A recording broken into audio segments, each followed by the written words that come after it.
Hi everyone. So more live coding. This time I want to do this exercise called MazeRunner. It says you first try the exercise on your own, then when you are done, watch the live coding version. You're watching this now, so I guess you're done. It says coming Tuesday 19 May. This was a crazy week, so it didn't come on Tuesday. It's only coming on Monday, the 25th. Okay, so there's almost nothing here. It says, once again, this exercise is vaguely specified. Sometimes the requirements for software are not perfectly clear. That's the way it goes, and we have to make assumptions. And, well, it says here, and this means that programmers need to interact with clients to find out exactly what they have in mind. So clients don't always know exactly what they want, and even if they do, they can't always express it. And even if they can express it, they can change their minds. Programmers need to interpret available information and make reasonable assumptions. And lastly, write software in such a way that it can be changed easily. So we'll be doing some of this. Well, I'm the client, so I have something in mind, but it will change. And we'll talk about making assumptions along the way. And of course, we'll try to write a flexible software that we can change easily. Write a program MazeRunner.java that reads a maze from a file. Okay, that's something concrete. Displays it graphically and allows the user to navigate the maze. So we need to read a maze and then allow the user to run through the maze. The program must display only a small part of the maze at a time, say 7 by 7, and scroll the view as the user moves. Okay, that's pretty important. So, we're not given a maze, we're not told how big it can be, we're not told anything about command line arguments or anything like that, and although they're important, we can hardcode some of these things and then change the program later to actually be able to handle that. So I'm going to do this from scratch. I've done this before many years ago, but not recently. I didn't prepare for this. I'm going to do everything from scratch. I'll show you a couple of techniques along the way, and I'll make mistakes, but that's just the way it goes, and maybe you can learn from them. Also, I'm going to try to keep these videos down to 20 minutes max. So when my timer runs out, I'm going to stop, and that means we'll probably have 3 or maybe even 4 live coding exercises with MazeRunner. So let's not waste time. Let's start making a new Java project that I will call MazeRunner. And I don't want to create that kind of file.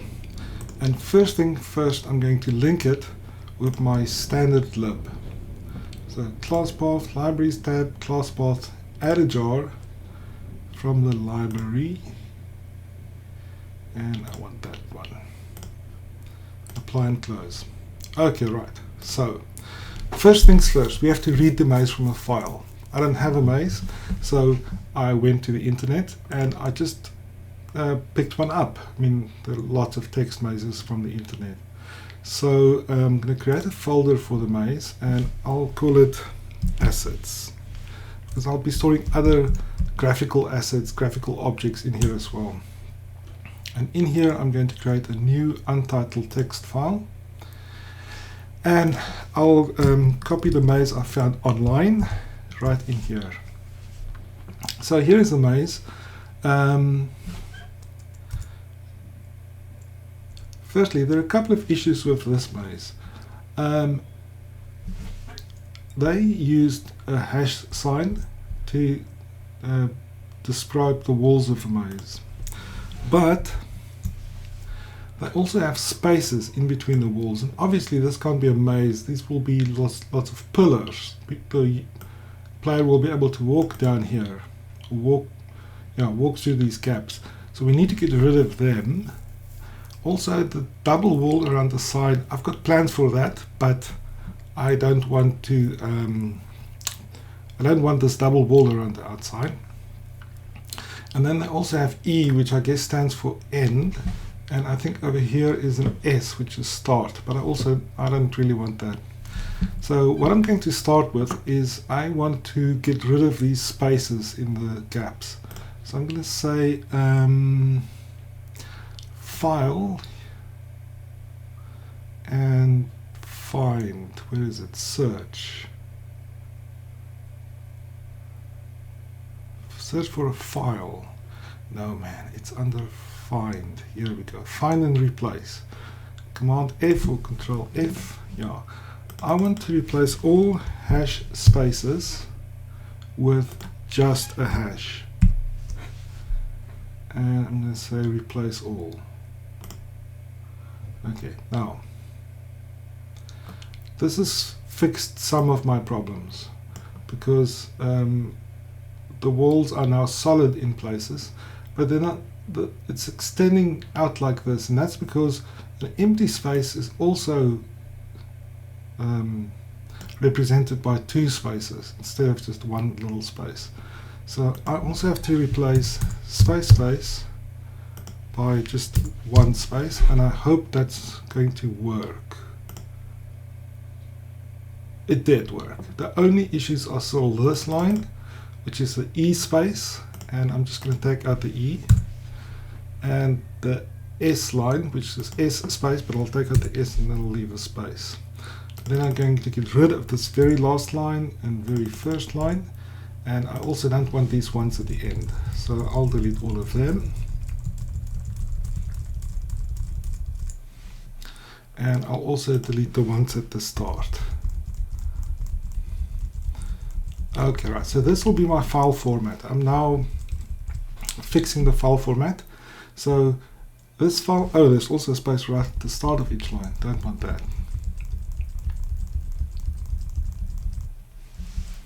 Right, so this will be my format. If there's a hash sign in the file, that will signify a wall that the player can't walk through. A space will signify an empty space in the maze where the player can walk. And later on, I want to add other things like dirt that the player can dig through, and perhaps doors that they need to unlock, and keys or other objects they can find. Two more things. I'm going to keep the maze file like this because it's neat and simple. But when I read it, I'm going to add 3 lines at the top. Additional 3 lines at the top, which or is it only 2 lines? Maybe 2 lines is enough. But the point is that these will be virtual lines in the sense that they're there so that when I draw the screen, I have a kind of buffer. You'll see what I mean when I start drawing, but the player will always be exactly in the middle of the screen, and the maze will be drawn around the player. So that's one thing I want to do. And the other thing that goes along with that is adding a similar, in a similar way, 2 hashes at the start of every line. I'm just going to do that here, even though, oops, my mistake. Even though I'm going to take it out again, and I'm going to do this at the top and the bottom and the left and the right. But I just want to show you that at any point I'll be drawing just a small part of this maze. So I'll only be drawing 7, 1, 2, 3, 4, 5, 6, 7 by 7 grid, and I can't do that exactly here, but the player will always be right in the center. And unless I have these buffer lines at the sides and at top and bottom, then this will break my program in some way. This just makes life a lot easier. Okay, let's undo all of these changes. For now, it's enough to just have a maze like this. I'm going to save it as MazeRunner.txt because maybe I want to add other mazes. And who knows, I may even want to add some assets. I may even want to add, well, I definitely want to add test mazes to see if it works correctly. So the very first step is just reading this maze and displaying it and adding those buffer lines. And I'm going to write a program to do that. It won't be the complete program. It'll be first step. So I'm going to call it MazeRunner Read. MazeRunner Read. I'm going to click this box to create a public main because I'm tired of doing that myself. And this will just be reading a file. Oh dear. Just thought of something important. Okay, never mind. My in file, I'll put this in a function. Read maze. Public static void read maze. Does not take any parameters. It opens a file in I'm going to import Princeton, yes. Is a new in, we know how to do this, assets/maze01.txt. Alright, and now I have to read the maze, but I also have to store it as I read it. And how many lines are there in the maze?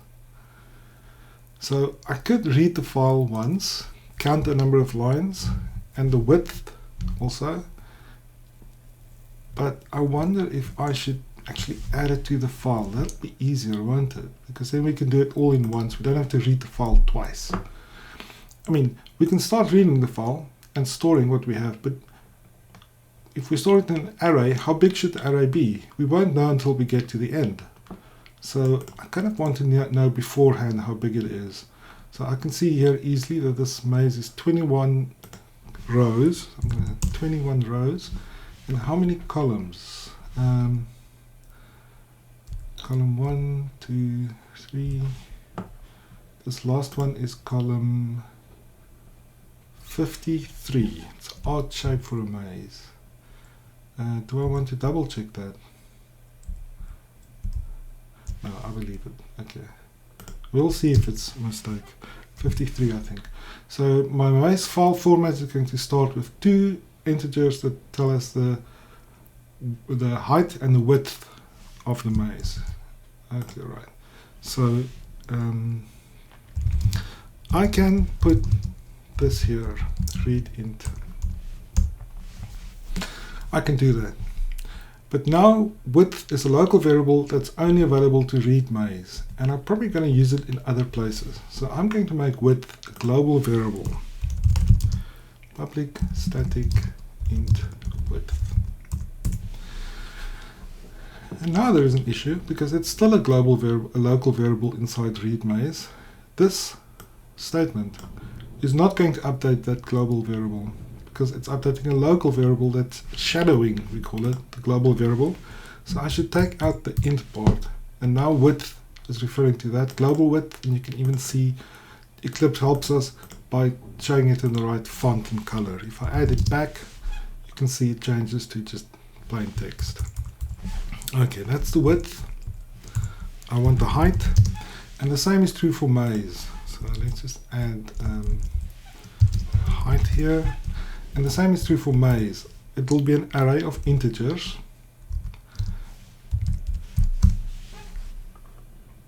but not created yet. So I'm just declaring that it exists, but here in read maze I'm going to create it. A new int array of, I cannot believe I made my first mistake. I changed around the width and the height. First the height and then the width. And so the array will have so many rows and width columns. Okay, right. And now I can read it. And in fact, because I know the height and the width, I can really just read it character by character. With a for loop that goes over the height, starts at 0, age less than height, age plus plus. And the width is another for loop. For each row, it starts at 0, goes to the width, w plus plus. Maze HW is in.readchar. But readchar is going to read a character. It's going to be a hash or a space. or something else maybe. Do I really want to store those ASCII values in my maze array? No, I don't. So I'm going to create constants. That'll make life easier for the rest of the program. A wall will be a 0, and a space will be a 1. Maybe space should be 0 and wall should be 1, but it doesn't matter, because I can just come and change the constants over here. And if I use wall and space consistently, I don't have to worry what the actual values are. So I'm going to change this down here. I'm going to say put this in a char, and then I'll have an if statement. If char equals hash, then maze HW is a wall, and else. Now I may be reading other characters, there may be mistaken characters in the file, and just in that case I'm going to make everything that is not as a hash for now. I'm going to make a space. Okay, now how do I know I'm reading it correctly? What about end of line characters and other things like that? To make sure that it's actually working correctly, I'm going to display the maze as I read it. So after I read the character, I'm going to display it.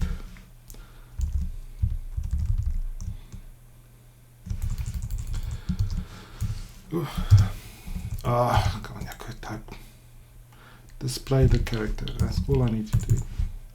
And at the end of each line, I'm going to create a new line. System, just new line. And that should be displaying my maze correctly. And just to be safe, I'm going to make an assert that the last character in my maze is a wall, the one right in the bottom corner. This one, that should be a wall. Should it? Yeah. Okay. And if anything has gone wrong, this is just for safety.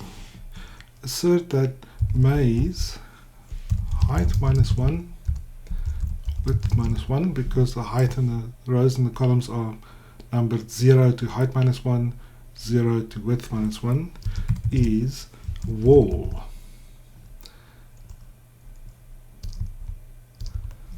Problem. If that is not true, it's going to display problem. It's wise to add a lot of asserts like this in the program, so that if anything goes wrong, we know about it. It won't really affect the program in any other way, but we expect this to be true, so let's check it. If I want to use asserts like this, I have to turn them on. So I have to go to run configurations, I have to run once.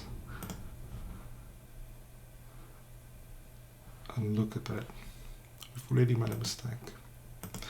If I want to assert the assertions to be valid, I have to, under VM arguments, not here where I usually put string prompt, but under here I have to put -EA,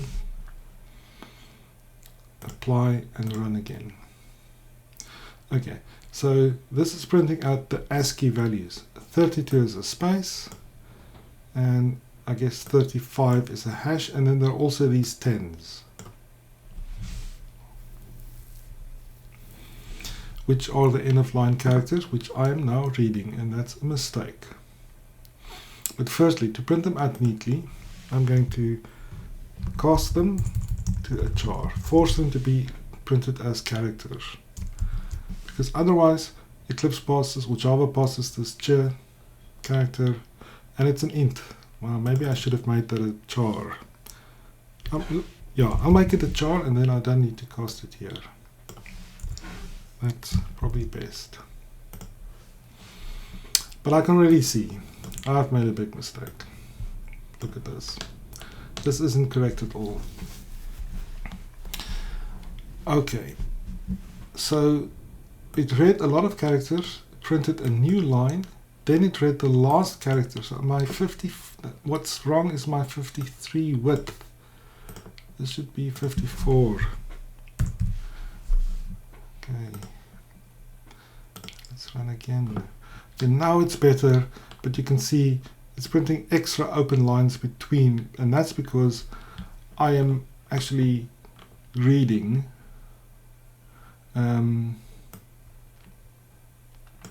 these end of lines that appear in the file. So in the file, it's got a lot of hashes, then an invisible end of line to start the next line, then hash space hash, lots of spaces, and right at the end another end of line. So I've got to get rid of that.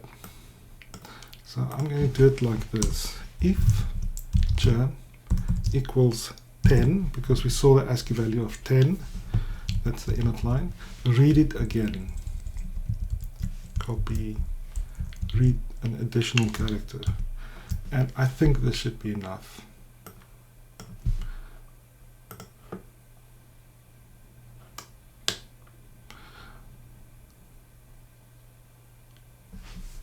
Something else is wrong.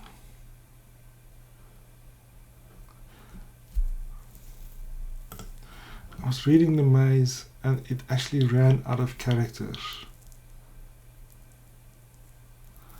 Well, I'll have to fix this. We'll fix this next time because I'm out of time this time. So next time we fix reading the maze. Obviously broken at the moment. But look, I mean, we've already learned one important lesson, and that is to double check everything we do and make very sure that we are still on the right track. So I'm not writing a lot of code, just writing a little code and making sure that it works. Then a little more and making sure that it works. But we stop now and we carry on next time. Goodbye.